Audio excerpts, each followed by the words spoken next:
ಚೆನ್ನಾಗಿದೆ ಮೂವಿ, ಒಳ್ಳೆ ಮಾರಲ್ ಇದೆ, ಕೆಟ್ಟ ಅಭ್ಯಾಸ ಮಾಡಬಾರ್ದು ಅನ್ನೋದು ಚೆನ್ನಾಗಿದೆ. ಯಾವ ಥರ ಅಂತ ಈ ಕಾಲಕ್ಕೆ ತಕ್ಕಂಗೆ ಎಲ್ಲ ಸ್ಟೋರಿ ಚೆನ್ನಾಗಿದೆ, ತುಂಬ ಚೆನ್ನಾಗಿ ಅದ್ಭುತವಾಗಿ ಬಂದಿದೆ ಮೂವಿ. ಚೆನ್ನಾಗಿದೆ ಸರ್ ಮೂವಿ. ಚೆನ್ನಾಗಿದೆ ಸರ್. ರವಿಚಂದ್ರನ್ ಆ್ಯಕ್ಟಿಂಗ್ ಚೆನ್ನಾಗಿದೆ. ಹೊಸ ಹುಡುಗಿ ಯಾರು ಚೆನ್ನಾಗಿ ಮಾಡಿದ್ದಾರೆ, ತುಂಬ ಚೆನ್ನಾಗಿ ಮಾಡಿದ್ದಾರೆ ಆ್ಯಕ್ಟಿಂಗ್. ಮೂವಿ ಸೂಪರ್ ಆಗಿದೆ. ಒಂದು ಹಾಡು ಒಂದು ಫೈಟ್ ಇದ್ದಿದ್ರೆ ಇನ್ನೊಂದು ಸ್ವಲ್ಪ ಚೆನ್ನಾಗಿರ್ತಾ ಇತ್ತು. ಎಲ್ಲ ಚೆನ್ನಾಗಿ, ಸ್ಟೋರಿ ಚೆನ್ನಾಗಿದೆ, ಒಂದು ಮೆಸೇಜ್ ಕೊಟ್ಟಿದ್ದಾರೆ. ನಾನು ಒಂದು film producer, so nice, is tried very good. Heroine ಸ್ವಲ್ಪ ಮಾಡಿದ್ದಾರೆ, ಚೆನ್ನಾಗಿ ಮಾಡಿದ್ದಾರೆ. ಆ ಥರ ಟೆಂಪ್ಟೇಷನ್ಸು ಅದೆಲ್ಲ ಚಿಕ್ಕದಾಗಿ ಸ್ಟಾರ್ಟ್ ಆಗುತ್ತೆ, ಆಮೇಲೆ they get ruin because of that. So ಅದ್ರ ಬಗ್ಗೆ ಮೆಸೇಜ್ ಇದೆ. ಥ್ಯಾಂಕ್ಸ್. ಮೂವಿ ಸೂಪರ್ ಆಗಿದೆ, ಒಳ್ಳೆ ಮೆಸೇಜ್ ಇದೆ ಸರ್. ಈಗಿನ ಜನಕ್ಕೆ, ಯುವಕರಿಗೆ ಏನೆಲ್ಲ ಸಮಸ್ಯೆ ಇದೆ, ಬಿಟ್ಟಿದೆ, ಅದನ್ನು ಸರಿಪಡಿಸ್ಕೊಳ್ಳೋದಕ್ಕೆ ಒಂದು ಒಳ್ಳೆ ಅದ್ಭುತವಾದಂಥ ಮೆಸೇಜ್, ಸಂದೇಶ ಇದೆ sir. Nice generation information to all of sir. ತುಂಬ ಚೆನ್ನಾಗಿತ್ತು ಮೂವಿ. ಆ್ಯಕ್ಚುಲಿ ಬಂದುಬಿಟ್ಟು ಇವಾಗ ಹುಡುಗರು, ಸ್ಕೂಲ್ ಹುಡುಗರು, ಕಾಲೇಜ್ ಹುಡುಗರೆಲ್ಲ ತುಂಬ ಎಣ್ಣೆ ಹೊಡೆಯೋದಾಗಲಿ, ಸ್ಮೋಕ್ ಮಾಡೋದಾಗಲಿ, ಅದ್ರ ಬಗ್ಗೆ ತುಂಬ ಚೆನ್ನಾಗಿತ್ತು. ತುಂಬ ಚೆನ್ನಾಗಿತ್ತು movie. Sir, I saw this movie. Actually, in this real life, what is happening is it has become a fashion. Smoking has become a fashion. Actually, everybody should take care of their health. Smoking and injury is very, very, very bad. In this movie, they have shown the reality, what is happening. Most of them are very addicted. They have to stop it. In this movie, it is clearly shown. She has done very good acting in this movie. They've shown everything. What is life? How people are surviving now. They're earning good money, but they're spoiling the money by going into this alcohol and bad habits. This movie has shown everybody. After watching this movie, I want the people to change. It's good for everybody and for the nation. Thank you, sir. Really enjoyed this movie, Tapasya, and it gives us the message. It tells us as to how the drug and alcoholism can destroy the humanity, the young people, particularly the youth. And it also underlines the importance of a mentor in somebody's life. If somebody is off the track, if somebody is misguided, then we need a particular mentor. As in this particular movie, we have seen that Dr. Ravichandran played a very good role of a mentor as Professor Badnathan.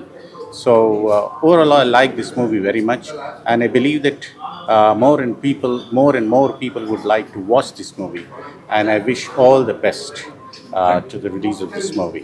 Thank you. ಇದು ತಪಸ್ಸಿ ಅಂತ ಒಳ್ಳೆ ಚೆನ್ನಾಗಿ ಬಂದಿದೆ movie. Heroine ಅಂತೂ ultimate acting ಮಾಡಿದ್ದಾರೆ, ಮತ್ತು ಒಳ್ಳೆ message ಅದು. ಇವತ್ತು ಸಮಾಜದಲ್ಲಿ ಯೂತ್ ಮತ್ತು ಮಾಡೆಲ್ಸ್ ಎಲ್ಲ ದುಡ್ಡಿಗೆ ಅವರು ಮಾಡ್ಲಿಂಗ್ ಅಂತ ಹೋಗ್ಬಿಟ್ಟು ಯಾವ್ಯಾವ ತಪ್ಪು ದಾರಿಯಲ್ಲಿ ಹೋಗ್ತಾರಂತ ಒಂದು ಸಿನಿಮಾದಲ್ಲಿ ಚೆನ್ನಾಗಿ ತೋರಿಸಿದ್ದಾರೆ. ಎಸ್ಪೆಷಲಿ ರವಿಚಂದ್ರನ್ ಸರ್ ಕೂಡ ಅಲ್ಟಿಮೇಟಾಗಿ ಅವರು ಹೇಳ್ತಕ್ಕಂಥ ಡೈಲಾಗು ಮತ್ತು ಅವರು ಒಂದು ಸಮಾಜಕ್ಕೆ ಕೊಡ್ತಕ್ಕಂಥ ಮೆಸೇಜ್ ಭಾಳ ಚೆನ್ನಾಗಿದೆ. ರವಿಚಂದ್ರನ್ ಸರ್ ಒಂದು ಡಿಫ್ರೆಂಟ್ ಆ್ಯಕ್ಟ್ ಮಾಡಿದ್ದಾರೆ ಅದಲ್ಲದೆ. ಮತ್ತು ಈ ಮೂವಿಯಲ್ಲಿ ಓವರಾಲ್ ಆಗಿ ಎಲ್ಲ ರೀತಿ ಯೂತಿಗೆ ಮಾತ್ರ ಒಂದು ಗುಡ್ ಮೆಸೇಜ್. ಇವತ್ತು ಯೂತ್ ರಾಂಗ್ ರೂಟಿಗೆ ಭಾಳ ಮಂದಿ ಹೋಗ್ತಾ ಇದ್ದಾರೆ.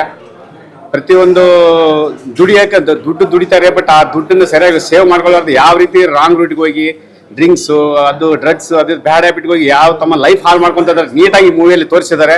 ಪ್ರತಿಯೊಂದು ಯೂತ್ಸ್ ಕಂಪಲ್ಸರಿ ಫ್ಯಾಮಿಲಿ ಯೂತ್ ಸಮೇತ ಬಂದು ನೋಡ್ಬೇಕಂತ ಮೂವಿ ಇದು. ಭಾಳ ಚೆನ್ನಾಗಿದೆ. ನಮ್ಮ ಜುಲೈ 3ಕ್ಕೆ ಆಲ್ ಓವರ್ ಕರ್ನಾಟಕ ರಿಲೀಸ್ ಆಗ್ತಾ ಇದೆ ಅಂತ. ಚೆನ್ನಾಗಿದೆ, ಬಂದು ಪ್ಲೀಸ್ ಎಲ್ಲರೂ ನೋಡಿ ಸಪೋರ್ಟ್ ಮಾಡಿ. Thank you sir. ಈಗಿನ ಜನ್ರೇಷನ್ಗೆ ತಕ್ಕಂಗೆ ಮೂವಿ ತೆಗೆದವ್ರೆ, ಮಸ್ತಾಗಿದೆ. ಯಾಕಂದರೆ ಇವಾಗ ಆಗ್ತಿರೋ ರೇಪು ಅದು ಇದೆಲ್ಲ ನೋಡಿದ್ರೆ ಈ ಮೂವಿಗೆ ಕರೆಕ್ಟಾಗಿ ಶೂಟ್ ಆಗುತ್ತೆ. ಸೊ ಈ ಮೂವಿ ಕತೆ ಚೆನ್ನಾಗಿ ಬಂದಿದೆ. ಇದೇ ಥರ ಮುಂದೆ ಚೆನ್ನಾಗಿರೋ ಮೂವಿನ ತೆಗೀಲಿ ಅಂತ ನಾವು ಕೇಳ್ಕೊತೀವಿ ಸರ್. ಯಾಕಂದರೆ ಇವಾಗ ಪಬ್ಲಿಕ್ ಇರೋದೇ ಈ ಥರ ಜನ ಚೇಂಜ್ ಆಗಬೇಕು. ಈ ಚೇಂಜ್ ಆಗೋದಕ್ಕೆ ಈ ಮೂವಿ ತೆಗೆದಿದ್ದಾರೆ, ಸೂಪರಾಗಿ ಬಂದಿದೆ. ಹಾಗೆ ರವಿಚಂದ್ರನ್ ಸರ್ ತುಂಬ ಚೆನ್ನಾಗಿ ಕತೆ ತೆಗೆದಿದ್ದಾರೆ. ಕನ್ನಡ ಫಿಲಮು ತುಂಬ ಚೆನ್ನಾಗಿದೆ. ರವಿಚಂದ್ರನ್ ಅವ್ರು ಆ್ಯಕ್ಟ್ ಮಾಡಿದ್ದು ಈಗಿನ ಕಾಲದ ಜನ್ರೇಷನ್ಗೆ ತಕ್ಕ ಫಿಲಮ್ ಇದು. ಹುಡುಗಿರಾಗಲಿ ಹುಡುಗರಾಗಲಿ ಸೊ ಅವರು ದುಡ್ಡಿಗೋಸ್ಕರ ಏನೇನೋ ಮಾಡ್ಕೊತವ್ರೆ. ಸೊ ಅದಕ್ಕಾಗಿ ಸ್ವಲ್ಪ ಲಿಮಿಟಲ್ಲಿರಲಿ. ಈ ಫಿಲಮ್ ನೋಡ್ಬಿಟ್ಟು ನಾನು ಹಂಗೆ ಇದ್ದೆ. ಫಿಲಮ್ ನೋಡ್ಬಿಟ್ಟು ಮತ್ತೆ ನಾನು ಇವಾಗ ಚೇಂಜ್ ಆಗೋಣ ಅಂದ್ಕೊಂಡಿದ್ದೀನಿ. ಸೊ ನಂಗೆ ತುಂಬ ಇಷ್ಟ ಆಯಿತು. ನೀವೆಲ್ಲ ನೋಡಬೇಕಂತ ನಾನು ಆಸೆ ಪಡ್ತೀನಿ. ಒಳ್ಳೆಯದಾಗಲಿ. Thank you. It's because I've acted in this movie and I never knew like how would the patchworks would go on. But it really feels nice to see the entire movie, entire work, and I really appreciate that people have watched it with a lot of interest. How is the shooting experience with Rajamouli? Oh, it was very nice actually because that was the first time I came to Kannada industry in Bangalore and I did not know anybody. So director and the entire team was the one who has always supported me, who has always encouraged me to do well in the movie. So it was a very nice experience. Who are not in seen movie, Huh? still who are not seen movie now, how you welcome to the audience for more movie?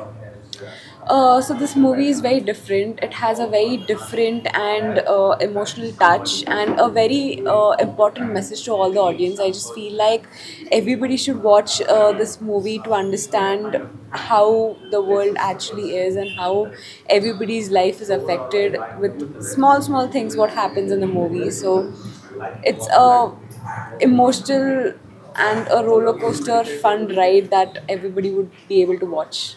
Anything tough to speak in Kannada in movies for you? It was not. It was very easy because I had learned the language, learned the dialogue. Sorry, I still don't know the language much.